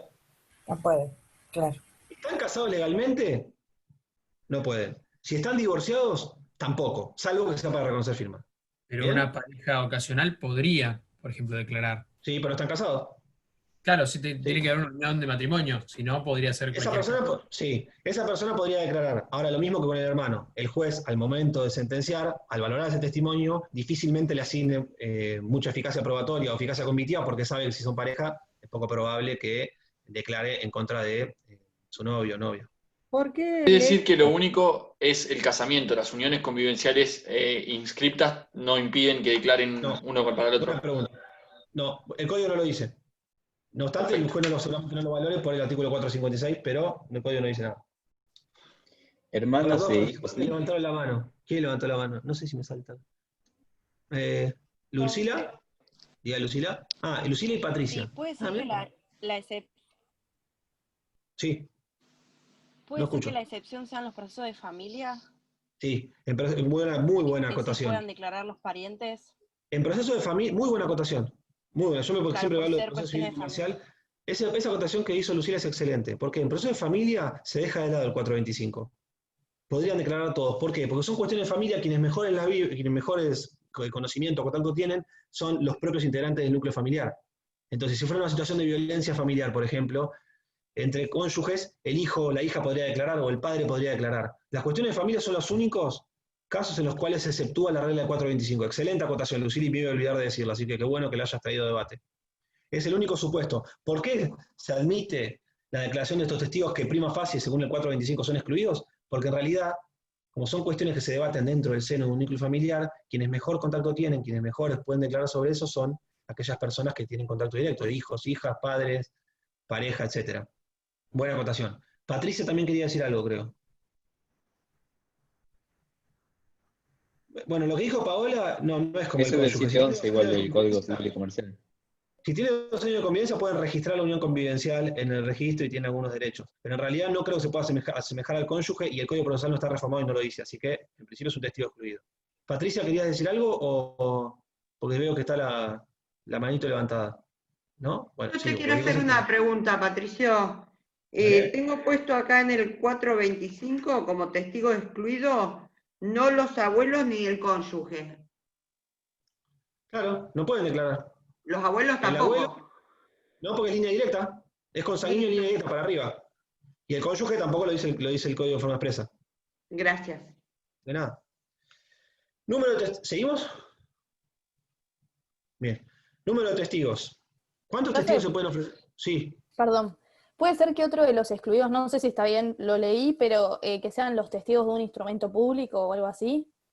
Eso es en realidad, ese es un buen ejemplo también. Pero en realidad son testigos excluidos, mira, me lo iba a olvidar ese también. Son testigos excluidos no en forma legal, sino en razón de un acto determinado. ¿Por qué? En principio la regla como testigo excluido son los del 425. Pero puede ser que en razón de un acto determinado, por ejemplo el caso que dijo Victoria que debe traer a debate, el juez no permita declarar. ¿Qué pasa? Un instrumento público, como dijo Victoria, fue suscrito en presencia de 2 testigos, Javier y Karen. ¿Bien? Si después en un proceso se intenta controvertir lo que se dijo en ese instrumento público, un caso de testigo excluido serían esos 2 testigos. ¿Por qué? Porque estarían declarando en contra de lo que hicieron dentro del marco de un instrumento público. Entonces, ¿es una exclusión legal? No. Es una exclusión en razón de un hecho en concreto. Es un buen ejemplo que trajo Victoria. Entonces, no serían testigos excluidos per se, como son los menores de 14, como son los consanguíneos o afines en línea directa, o el cónyuge, sino que sería un testigo excluido, pero en razón de un hecho en concreto, que es la prueba de alguna violación dentro del marco de la suscripción de un instrumento público. Esos 2 testigos o el escribano no pueden ser citados como testigos, porque tendrían que estar declarando, autoincriminándose. ¿Bien? Serían excluidos porque su declaración implicaría decir, bueno, antes mentí. No era el que estaba firmando, no era Juan Manuel, era otro. ¿Entiendes? Se estarían autoincriminando. Entonces, es un testigo excluido y ellos mismos podrían excusarse de declarar. ¿Bien? Si ataco el instrumento, ¿sí podrían declarar o no? Si yo, por ejemplo, ataco de falsedad o de malicia al instrumento público, que tiene valor de nada más, ¿tampoco pueden declarar? No, porque es un testigo excluido. Es más, ellos mismos se podrían excusar de declarar. ¿Por qué? Porque declarar implicaría que ellos se autoincriminen. Si yo como escribano digo, el que firmó fue Leonardo, y vos me dices un juicio después y dices, no era Leonardo el que firmó, era Luciano. Si yo cito al escribano, el escribano entonces ¿qué hizo? Actuó de mala fe.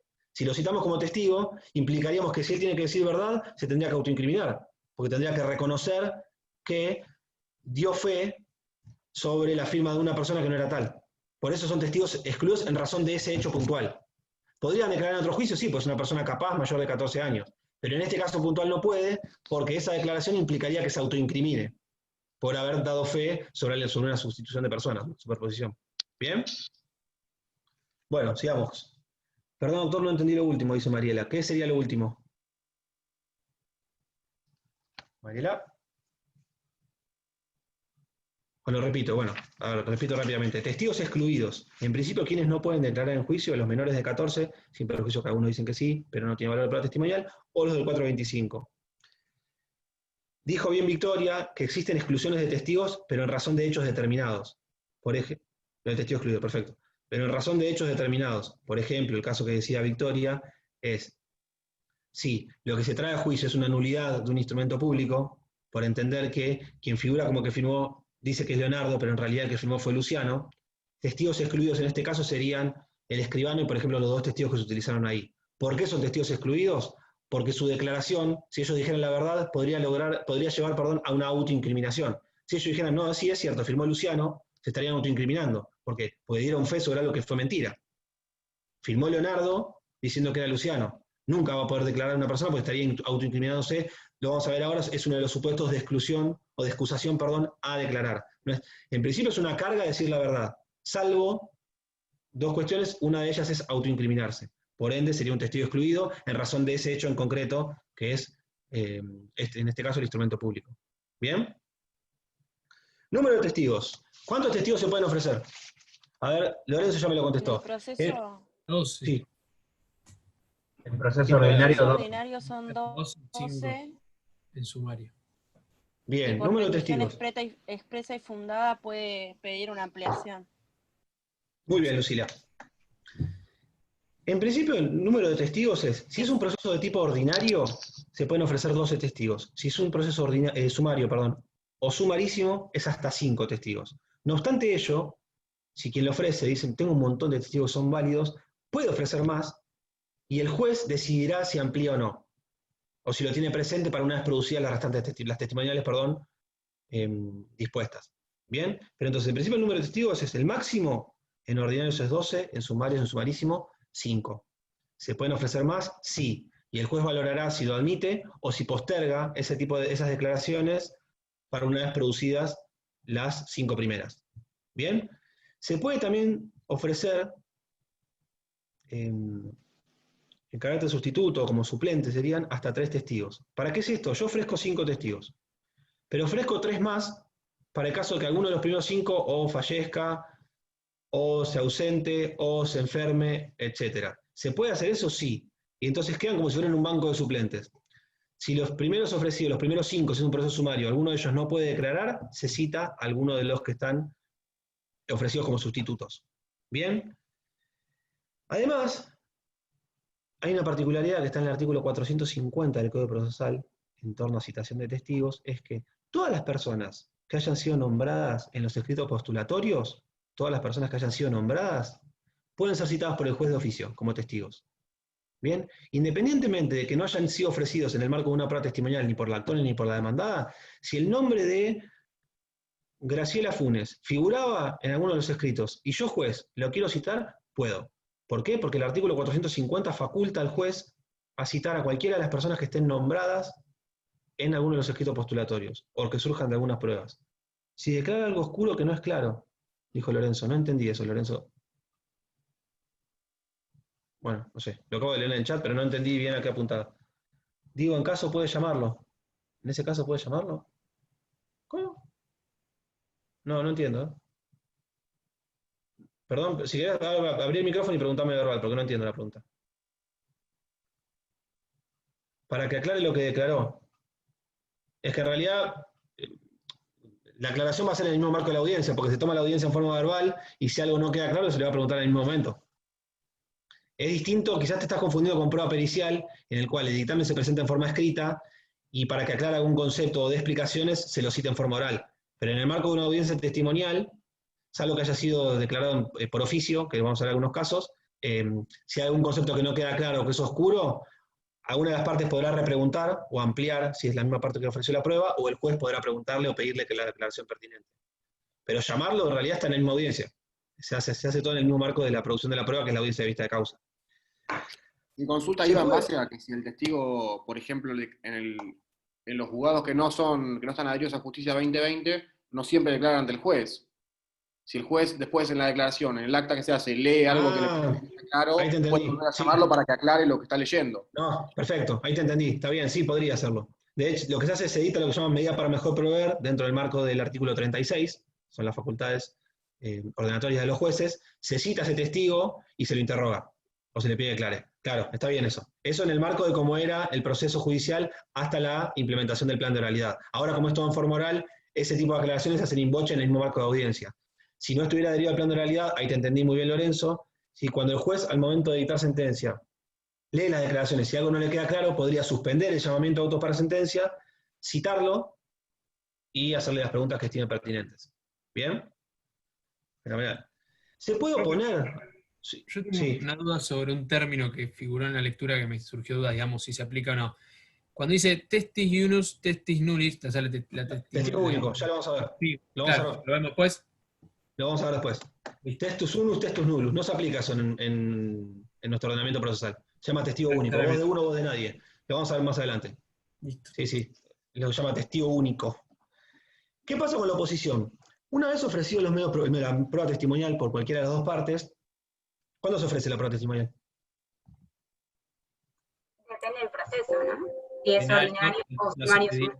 Firme el acto de apertura a prueba y si es sumario, Bien, como dijo Karen, dijo Lucila y dijo también Juan Manuel, depende del tipo de proceso. En el ordinario, una vez dentro de los primeros 10 días de firme el auto de apertura a prueba, en el sumario y sumarísimo, junto con los escritos postulatorios, escritos liminares, escritos de demanda, contestación, como le quieran decir. Se ofrece ahí. ¿Qué pasa? La parte contraria, el juez obviamente de oficio puede, si lo considera inconducente, puede excluir a cualquier testigo, pero la parte contraria se puede oponer a la declaración de un testigo determinado. Por ejemplo, si yo veo que quien va a declarar es el padre, más allá de ser un testigo excluido, si yo veo que la pícara de Rocío le ofreció igual al padre, yo como parte contraria, dentro de los 5 días de que tomo conocimiento de su ofrecimiento probatorio, me puedo oponer. Y hay hasta autores que dicen que se puede oponer hasta el mismo acto de audiencia. Y digo más, si se enteran en la audiencia que es el padre, ¿cuándo se enterarían? Cuando le preguntan por las generalidades de la ley, que ahora vamos a ver qué es, se puede oponer en ese mismo acto. De la oposición se sustancia, el juez le corre traslado a la parte que le ofreció la prueba por 5 días por nota, o si fue en el marco de la audiencia en forma verbal, y luego resuelve si admite la declaración o no. Entonces, ¿se puede oponer a la declaración de un testigo? Sí. ¿El juez la puede impedir la producción de oficio? También se puede. ¿Cómo es el ofrecimiento entonces? La oportunidad la dijo bien Karen, lo dijo Lucila también, lo dijo Juan Manuel. Dijimos que en el momento procesal lo dijimos. ¿Cómo se hace? Se ofrece el testigo y lo que se debe brindar es el nombre completo, la profesión y el domicilio. Ahora, ¿qué pasa si yo no conozco alguna de estas cuestiones? ¿Me impide su ofrecimiento? No. Lo importante es que se lo pueda individualizar. ¿Bien? Si yo sé que se llama Leonardo Rosas y que vive en calle tanto, no importa que no sepa la profesión. Lo importante es poder individualizarlo en forma correcta. ¿Y por qué eso es importante? Para evitar que en el momento de la audiencia haya una sustitución de persona. ¿Bien? Entonces, ¿qué es lo correcto cuando se ofrece? Nombre, profesión y domicilio. No obstante ello, ¿puede repetir el plazo para la oposición en proceso sumario y sumarísimo? En sumario y sumarísimo sería con la contestación de demanda. Si el que se opone es el demandado, y el actor dentro de los 5 días desde que se notifica por nota la que se tiene por contestada la demanda. Repito entonces, ¿cuándo se puede oponer? Si el que ofreció la prueba testimonial en un sumario o en un sumarísimo fue el actor, el demandado lo hace al contestar la demanda. Como contrapartida, si el que ofreció la prueba testimonial a la cual me quiero oponer fue el demandado, si hay reconvención obviamente en el plazo para reconvenir, si no lo hay, el juez tiene por contestada la demanda y a partir de esa notificación por nota son 5 días. ¿Bien? Volvemos. Lo importante entonces es individualizar bien a los testigos. Si no está bien individualizado, no se anula, se mantiene, si no pierde la acción. ¿La acción? El término no lo entiendo, ¿de oponerse? No, se puede oponer hasta el mismo acto de la audiencia. ¿Bien? Pero en principio la oposición se debe manifestar en los escritos postulatorios. No obstante, ello podría oponerse en la audiencia y el juez considerará si sustancia o no. Lo correcto sería que no, porque ya precluyó la posibilidad procesal. Salvo que el impedimento surgiere en esa misma audiencia, por ejemplo, que diga, cuando le interrogan por la generalidad de la ley, diga, sí, es mi papá, o es mi hijo. Si surge ahí, se podrá oponer. Si no, lo correcto es oponerse dentro de los 5 días que tomó conocimiento. ¿Qué pasa con el interrogatorio? Que lo había preguntado uno de los chicos hoy temprano.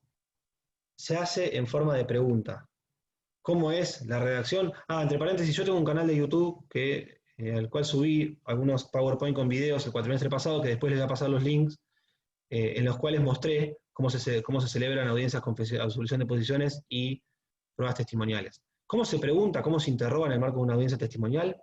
Vieron que cuando yo les nombraba ayer absolución de posiciones se decía, para que jure como es cierto que, y uno contestaba en forma afirmativa o negativa y podría explicar. Bueno, en el marco de una testimonial, el interrogatorio es para que diga el testigo si sabe y le consta tanto, que el día 4 de agosto hubo un accidente de tránsito. Para que diga el testigo si el accidente se produjo en las calles tal y tal. Para que diga el testigo si sabe y le consta, es así. Se redacta en forma de preguntas, es decir, no puede ser en forma afirmativa. La absolución de posiciones, las posiciones se redactan en forma afirmativa. El interrogatorio en la testimonial, no. ¿Qué pasa si yo redacto en forma afirmativa? Ahí, la parte contraria se puede oponer a esa pregunta, el juez sustanciará, y quien la ofreció la podrá reformular o mantenerla y el juez decide, o el juez de oficio podrá decir, no, está redactada en forma afirmativa, la elimino o reformúlela. Bien, entonces no se pueden redactar en forma afirmativa. Al igual que habíamos visto en las posiciones, deben contener un único hecho y no pueden contener manifestaciones ofensivas o vejatorias. Bien, si los contuvieren, quien declara se puede abstener a declarar, el juez la podrá eliminar o la parte contraria se podrá oponer. Lo que uno no puede oponerse es a lo que contestó el testigo. Se puede oponer a la pregunta, no a la contestación. ¿Por qué? Porque si uno se opusiera a la contestación, le estaría queriendo significar o dar un valor probatorio que no tiene. Estaríamos tratando de desvirtuar, me doy cuenta que he declarado que me puede perjudicar, me opongo. No. Te podés oponer a la pregunta, no a la respuesta. ¿Bien?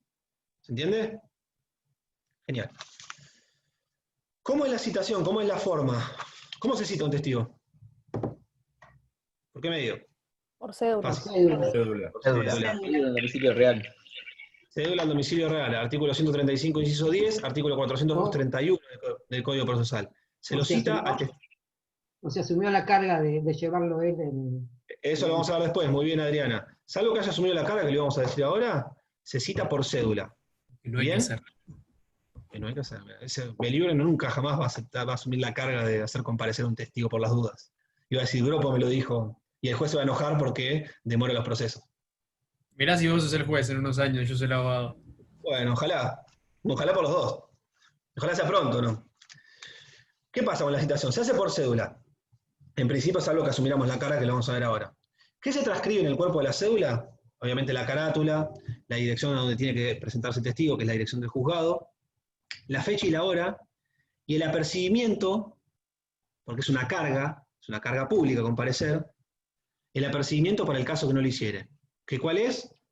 Vamos a fijar una nueva audiencia, te vamos a traer de las pestañas por intermedio de fuerza pública por la policía, y a su vez se te va a fijar una multa. Todo eso debe constar en el cuerpo de la cédula, el apercibimiento para el caso de que no comparezca. ¿Bien? Hay una diferencia entre nación y provincia que viene a colación con lo que decía recién Adriana. En nación se entiende que la carga de citación de los testigos pesa sobre el juzgado, sobre el juez. Se materializa por cédula y la cédula la hace el abogado, pero la carga pesa sobre el juzgado. En provincia es al revés. La carga en principio pesa sobre el abogado. Salvo que el abogado diga, no, yo no quiero asumir la carga, que es lo que hablamos con Juan Manuel, no quiero asumir la carga de hacerlo comparecer, cítelo por cédula. ¿Bien? Entonces hay una diferencia ahí. En nación, reitero, la carga es del juzgado, la cédula la hace el abogado, pero la carga de citación del testigo es del juzgado. En cambio, en provincia, en principio, la carga de hacer comparecer a un testigo pesa sobre la parte que le ofrece. Salvo que le pida al juez que la citación se haga por cédula. ¿Por qué? No sé, está redactado así el código. Yo creo que lo correcto es el código de provincia. En principio lo que uno tiene que hacer es intentar eliminar el libramiento de cédulas, para no elongar los trámites de que venga sin diligenciar, que no lo encontró, que no venga, etc. Lo mejor para mí es primero que el abogado, quien ofreció, la parte que ofreció, asuma la carga de hacerlo comparecer. Si no lo conoce, no tiene trato, etc., bueno, vamos por cédula. Pero no, para mí no tiene que ser citación por cédula como regla general. ¿Bien? Esa es una apreciación personal, por eso considero que la redacción del Código de Provincia es más feliz en este sentido que la de Nación.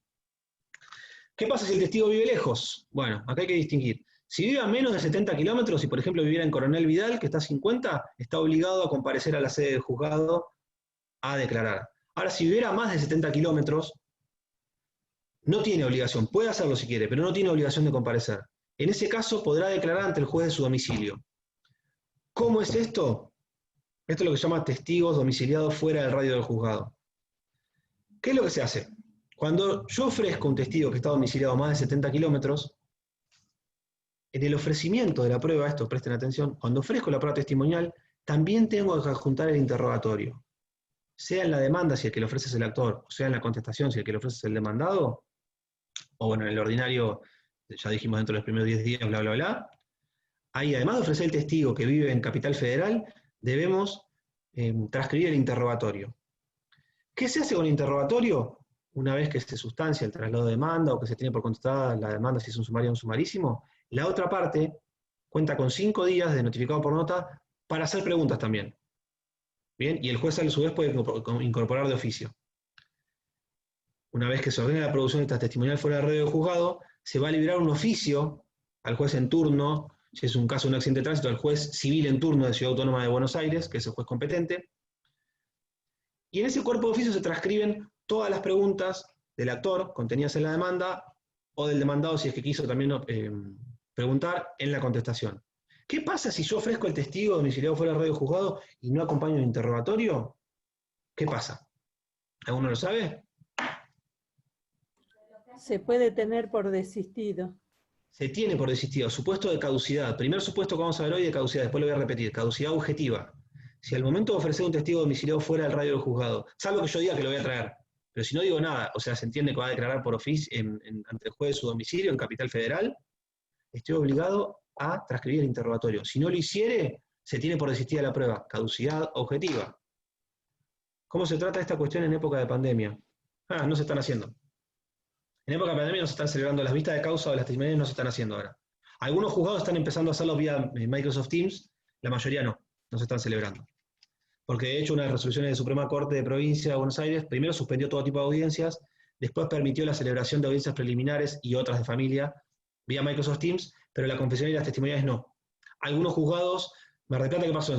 Tuvimos una semana que avanzamos una fase y se restableció el servicio pleno, duramos 5 días hábiles y volvió a retrogradar, y se volvió a suspender y se volvió para atrás, entonces en principio no se pueden tomar testimoniales, no obstante algunos juzgados me he enterado que lo están haciendo vía Microsoft Teams, pero en principio no se están haciendo.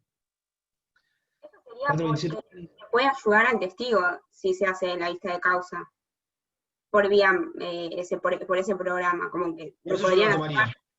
Muy bien, Karen, por eso yo no la tomaría vía Teams, pero algunos jueces, me he enterado antes de ayer que me hicieron una consulta, me he enterado que algunos jueces lo estaban haciendo y me preguntaban, ¿puedo apelar? No, artículo 377, las medidas de producción, cómo se produce un medio operatorio, es inapelable. Ahora, ¿lo comparto como secretario? No lo comparto, pero no se puede apelar. Hay un juzgado en Mar del Plata que lo está haciendo, o más. Uno por lo menos, porque me preguntaron hace 2 días. Me hicieron esa misma pregunta. Entonces, si es un testigo domiciliado fuera del radio del juzgado, al cual no lo voy a traer, debo ofrecer la prueba y debo acompañar el interrogatorio. La parte contraria lo va a poder controlar ese interrogatorio y va a poder oponerse a alguna de las preguntas si quiere y a su vez incorporar preguntas. Ahí Joaquín me dice que se puede reservar el interrogatorio. Sí, se puede reservar en el caso de que sea una audiencia a celebrarse en el mismo juzgado, un testigo que tiene que comparecer en el juzgado. Si fuera un testigo fuera del radio, es decir, el que va a declarar en capital, no. Artículo 451 del Código Procesal. Ustedes tienen que ofrecer el testigo y acompañar el interrogatorio. ¿Bien? ¿Qué más? El juez, al momento de librar el oficio a Ciudad Autónoma de Buenos Aires con esa transcripción de las preguntas, le va a fijar un plazo a la parte que ofreció la prueba testimonial, dentro del cual deberá denunciar en nuestro expediente dónde quedó radicado ese oficio y la fecha y hora en que se va a celebrar la audiencia. ¿Bien? Con una antelación que le fija el juez. Normalmente son 10 días. ¿Para qué es esto? Para permitirle a la otra parte que sepa dónde quedó radicado y cuándo se va a celebrar la audiencia por si quiere viajar a Buenos Aires a controlar la prueba en forma personal. ¿Bien? Si no lo hiciere, dentro del plazo fijado por el juez, quien ofreció la prueba, no denunciare en nuestro expediente, en el expediente de Mar del Plata, el juzgado en el cual quedó radicado el oficio, que es donde va a declarar el testigo domiciliado fuera del radio, y el día y la hora, si no lo hiciera dentro de ese plazo, caducidad objetiva. Segundo supuesto de caducidad, 452, no citación del testigo, Lucila, eso es 430, después lo vamos a ver. Esto es 452, no es el caso de citación. Citación es artículo 430, inciso primero. Lo vamos a ver más adelante si llegamos, que no sé si vamos a llegar. Seguimos. Hasta ahí, testimonial fuera del radio del juzgado, con sus dos supuestos de causidad, 451, 452. ¿Se puede excusar un testigo de declarar? En principio, no. Es carga comparecer y carga declarar y decir la verdad. El testigo presta juramento o promesa de decir verdad. ¿Pero existen causales de excusación? Sí. Si la citación hubiese sido nula, excusación quiere decir no comparecer, no presentarse ese día a la audiencia. Primer supuesto lógico, si la citación hubiese sido nula. Es decir, nunca me llegó la cédula. No me enteré porque no me llegó. En vez de mandarla a mi domicilio, lo mandaron al domicilio de Karen. Citación nula. O la segunda, si no se hubiese cumplido con la antelación debida. ¿Por qué antelación debida? Porque las testimoniales se deben notificar como mínimo 3 días antes de la celebración de la audiencia. 3 días. Confesional, ¿cuántas eran? Absolución de posiciones, ¿cuántas eran? ¿Cuántos días? 5. Bien, Iván. 5. Iván, estás contestando muy bien hoy, ¿eh? Muy bien. En absolución de posiciones la antelación tiene que ser mínimo de 5 días. Si el caso es cuestión de urgencia, 2. En testimoniales son de 3 días, motivo de urgencia, 1. Entonces, una excusación del testigo para no comparecer ese día y declarar, la primera, que la citación sea nula. La llevaron a otro domicilio, nunca me enteré. La segunda, que hubiese sido notificado con menos de 3 días. ¿Y por qué estableció esto el legislador? ¿Por qué? Para permitirle al testigo que se acomode sus cuestiones personales. Por ejemplo, tengo que avisar en el trabajo que voy a faltar. O me tengo que acomodar si tengo que cuidar a mi hijo, me tengo que acomodar. Entonces, si me avisas el mismo día, y bueno, no llego. Por eso que se entiende que la antelación tiene que ser mínimo de 3 días. Salvo cuestiones de urgencia por resolución fundada, que es 1. ¿Bien? ¿Qué pasa si tiene imposibilidad de comparecer? Porque es una persona de avanzada edad que no puede caminar o porque está cursando algún tipo de enfermedad. Acá el testigo lo tiene que plantear por escrito. ¿Podría ser sin asistencia de un abogado? Sí, podría ser sin asistencia de un abogado, porque no le vamos a obligar a contratar a un abogado o a pagarle para que manifieste su acusación. Lo que sí se pide es que sea por escrito. Y en este caso el juez decide. Si es por una enfermedad, podrá postergar la celebración de una audiencia hasta que mejore de salud. Ahora, ojo, si acompañó un certificado médico y después se demuestra que es falso, se le va a imponer una multa y se va a fijar dentro de 5 días la audiencia. O a su vez el juez podrá decir, si él se traslada en forma personal o designa a algún funcionario del juzgado a que se traslade en forma personal para que lo tomen en el domicilio del testigo. A mí en 15 años que estoy en tribunales me tocó una vez sola, hace 2 años. Ir a la casa de un testigo de avanzada edad que decía que no podía caminar y efectivamente no podía caminar, me tuve que trasladar a su domicilio y le tomé la audiencia testimonial, en presencia de los abogados que fueron conmigo. El juez decide si la contraria y los abogados pueden asistir o no. Doctor, ¿bien? una consulta. Sí, Gabriel. Hay... Un traje. Sí, gracias. Una consulta con respecto a algunos testigos. ¿Pueden declarar, por ejemplo, como funcionario de la Corte Suprema a través de escrito? Ya llegamos. Ah, declaran bueno, por perdón. juicio. Ya llegamos. Buena pregunta, ya llegamos. Ahora vamos a llegar. Entonces, primero, si fuera un testigo de avanzada edad o que está cursando alguna enfermedad que no puede trasladarse hasta la sede del juzgado, lo manifiesta por escrito, el juez decide si, en caso de enfermedad, posterga la audiencia hasta que mejore de salud, o si él o alguna personal del juzgado se traslada al domicilio del testigo a efecto de recibir declaración. ¿Pero en caso de enfermedad podría oponer el testigo a decir que no quiere que se trasladen a su domicilio? No escucho, perdón, Nara, ¿de vuelta? En caso de enfermedad, ¿el testigo se podría oponer a que se trasladen a su domicilio? Si estuviera enfermo. Claro. Sí, en realidad, si estuviera enfermo, lo que va a hacer el juez va a ser posiblemente postergar la fijación de la audiencia, porque no se le va a tomar una declaración. Si alguien está no sé, cursando una gripe con 40 grados de fiebre, el juez no va a disponer que alguien se traslade a tomar declaración, porque probablemente el testigo no esté en las mejores condiciones para poder prestar declaración. Entonces, cuando cursa enfermedad, siempre se posterga. Siempre es decisión del juez igual, pero siempre se posterga. Ahora, si la enfermedad fuera, me fracturó una pierna, no puedo caminar hasta el juzgado, posiblemente el juez sí disponga que se tome. Eso lo tiene que analizar en el caso concreto. De acuerdo al tipo de enfermedad, decidirá si posterga o si decide que se traslade. ¿Bien? Profesor, ¿le puedo hacer una consulta? Disculpe. Sí, Problema. porque hay una cosa que no me doy cuenta, porque acá en el 452 dice que el interrogatorio queda a disposición de la otra parte, que puede proponer otras preguntas. Entonces, Exactamente. yo pienso, cuando se celebra, o sea, cuando se presta la declaración en la audiencia, ¿cómo también la otra parte puede proponer preguntas? Qué buena pregunta, sí. Siempre los interrogatorios no queda clausurado a eso. Si yo hubiese ofrecido un interrogatorio como parte de actores y el demandado también incorporó preguntas, vale el oficio en formato papel con todas las preguntas que hay que hacerle a ese testigo. Ahora bien, yo me traslado, yo actor o yo demandado o los dos, nos trasladamos hasta Capital Federal, que creo que era el ejemplo que había dado. Se termina el interrogatorio, la parte que ofreció el testigo puede ampliarlo, es decir, puede hacer preguntas en forma oral. Y la parte que no lo ofreció también tiene la facultad de repreguntar. ¿Bien? Pero ahí Entonces, en el mismo momento.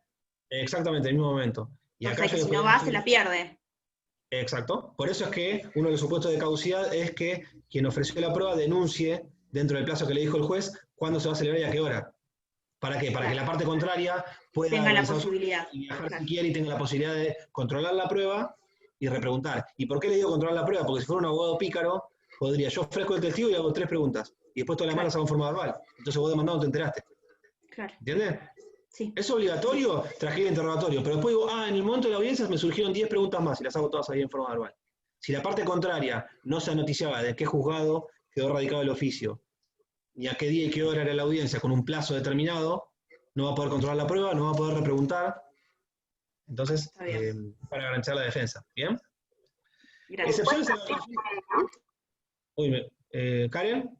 Sí, el juez también puede preguntar libremente, ¿no? Sí, claro. El juez puede incorporar libremente las preguntas, sí, claro.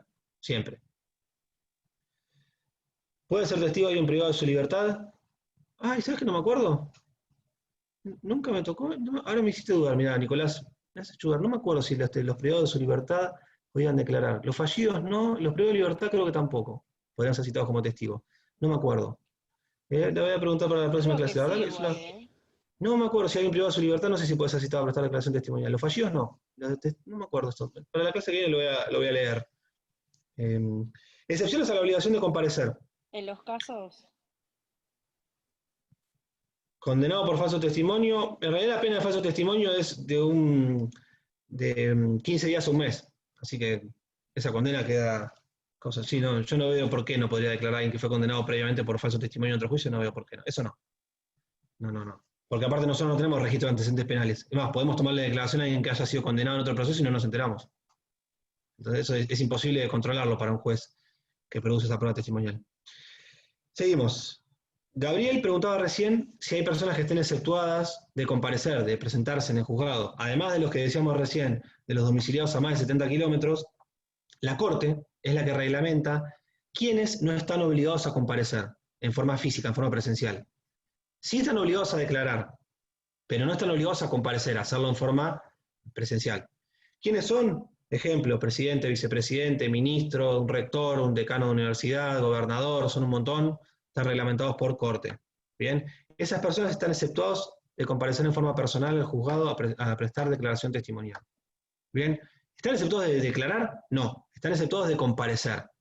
¿Cómo van a declarar? Se les libra un oficio, contestan y lo remiten. ¿Bien? Sí, por ser representante del Estado, y en realidad más que por ser representante del Estado es porque la Corte así lo reglamenta. La Corte reglamenta quiénes son los excluidos. Porque, por ejemplo, gerente de bancos oficiales tampoco, ya dije, rectores o decanos de universidades nacionales, creo, si mal no recuerdo, creo que son todos de poderes públicos. Sí, deben ser todos de poderes públicos. Los que me acuerdo ahora como ejemplos, que son esos, deben ser todos de poderes públicos, sí. Si me preguntas si es por ser representante del Estado, en realidad es por la función, pero es reglamentación de la Corte. La Corte es la que determina quiénes sí y quiénes no.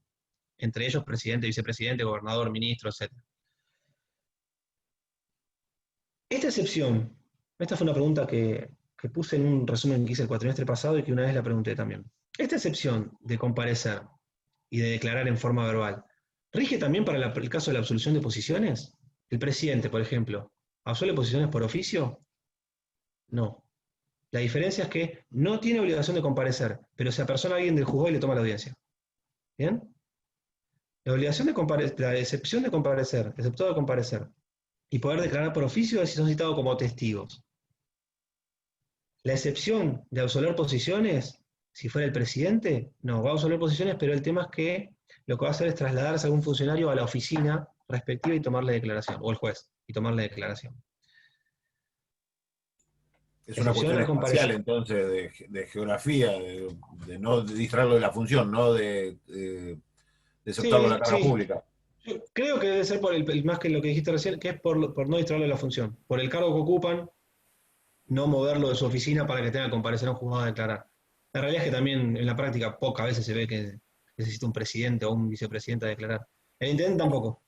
Perdón, ¿cómo era la pregunta de examen? Bien, es lo que más importa, ¿no?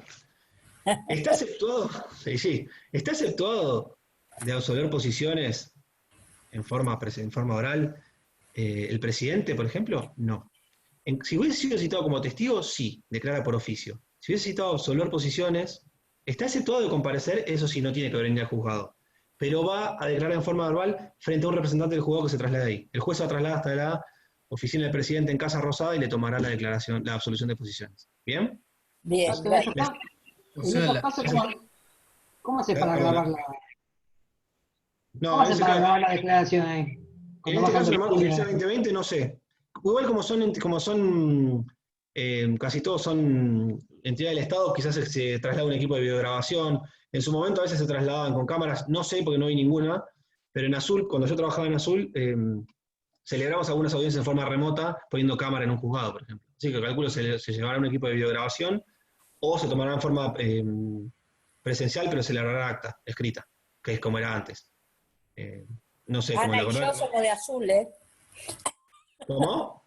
Ana y yo somos de azul. Sí, lo sé, Ana me ha contado. Usted no sabía, pero yo trabajé 5 años en Azul como secretario del Juzgado Civil 2. Me fui cuando era muy chico y después volví. Seguimos entonces. Exceptuados a la obligación de comparecer. Uy, me queda re poco tiempo. Bueno, lo último que les digo y el resto seguimos la clase que viene. Por un lado, exceptuado de comparecer. Por otro lado, ¿estás exceptuado de declarar? En principio no. Es carga pública comparecer y declarar. Se presta juramento de decir verdad. Es obligatorio declarar. Ahora bien, declarar que lo que sepa respecto a los hechos sobre los cuales uno es interrogado, ¿no?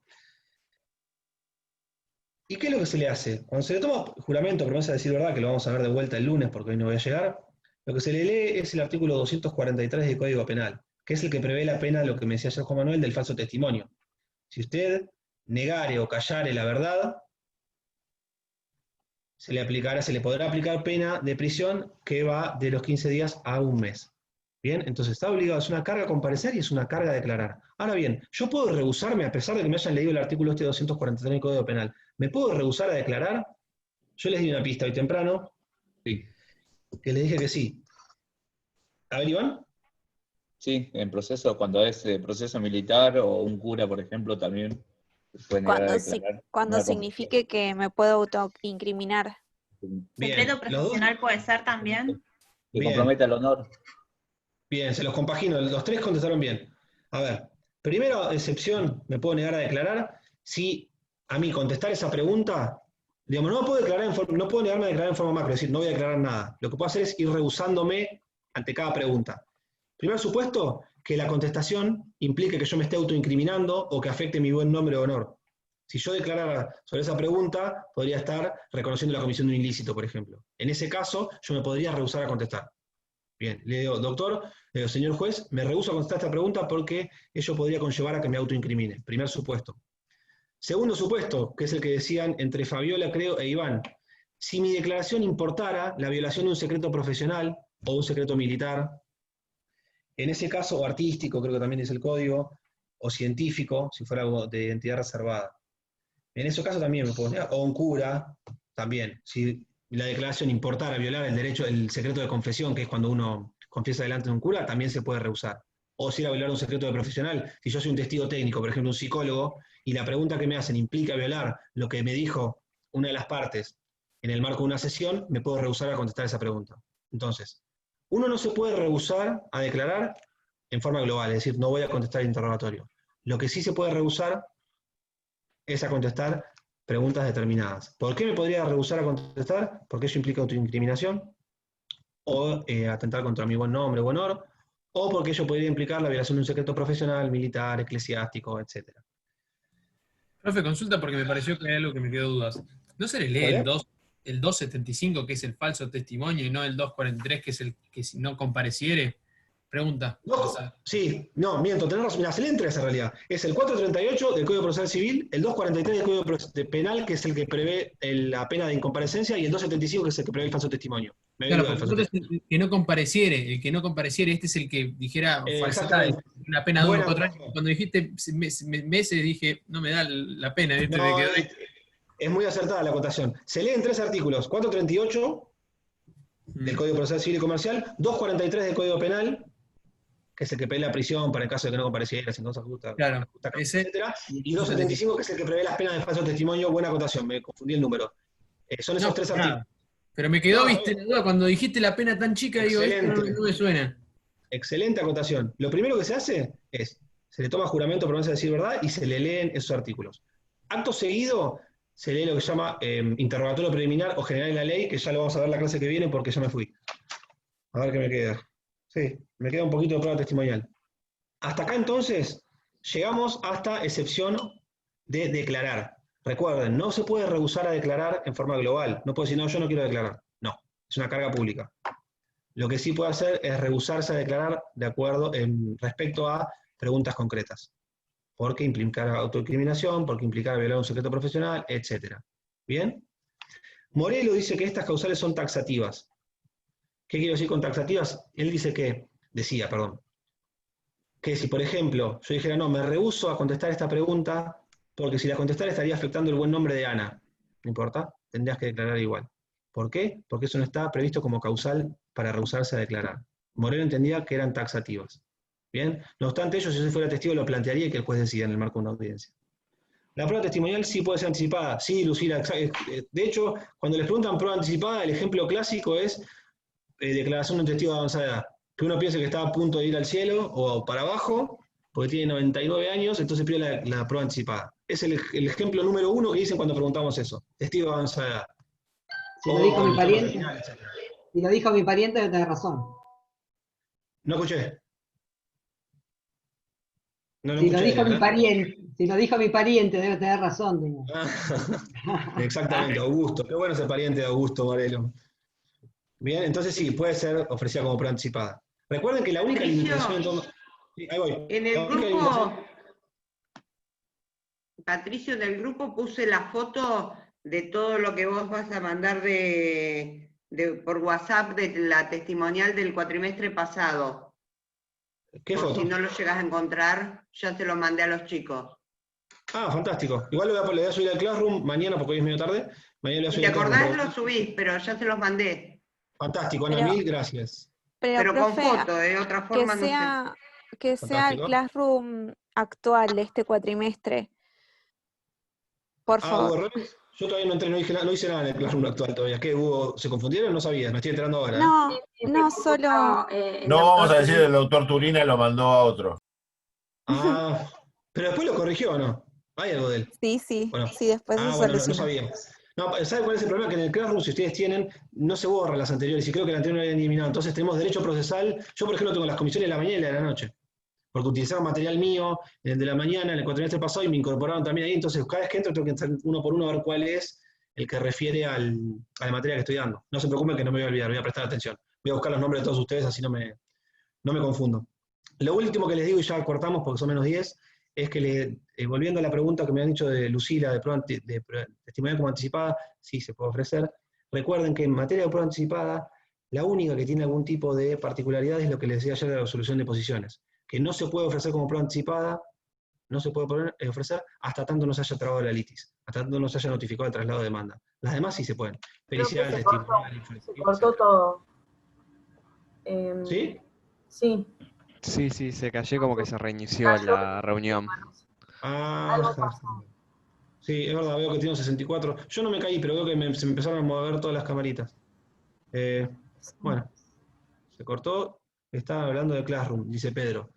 Repito, no hubo nada, igual ninguna cosa extraordinaria. Lo que les decía es que, porque traigo colación de vuelta la pregunta de Lucila, ella me preguntaba si se puede ofrecer la prueba testimonial como prueba anticipada. Sí, se puede. Caso de ejemplo es testigo de avanzada edad o de enfermo terminal. La única particularidad en torno a prueba anticipada de algunos de los medios probatorios previstos en el código es en materia de prueba de solución de posiciones, que es lo que les decía ayer, que solamente se puede ofrecer como prueba anticipada, o producir, mejor dicho, como prueba anticipada, si está trabada la litis. Bien, las restantes, sea una pericial, por ejemplo, o una testimonial, se pueden. No hay ninguna limitación. La única es para absolución de posiciones que indefectiblemente debe estar trabada la litis. ¿Se puede hacer anticipada? Sí. ¿Por qué sería anticipada? Porque en lugar de producirla en la audiencia de vista de causa, la estamos produciendo en un momento procesal anterior. Pero tiene que haber sido trabada la litis. ¿Por qué? Porque a partir de ahí, quien va a confesar conoce los hechos que se debaten en autos. ¿Bien? Bueno, chicos, hasta acá llegamos. Que tengan un muy buen fin de semana. Nos vemos el lunes. Buen fin de, hasta luego. Gracias. Patricio, lo que te decía... Chao, doctor, hasta el lunes. Hasta luego. Hay dos classroom distintos ahora, que está el anterior que no lo borraron y que lo pongas en el nuevo. Cuando se cortó te decían eso. Lo sé porque ya advertí que había más de una comisión, porque entró el otro día miré por afuera y tengo como 5 procesal civil. No se preocupe que voy a prestar atención de ponerlo en el corresponde. Gracias. Acordate de poner presente a Harry. Sí, gracias. Lo escuché. Chao, el lunes. Nos vemos. Chao, chicos, buen fin de semana. Buenas noches.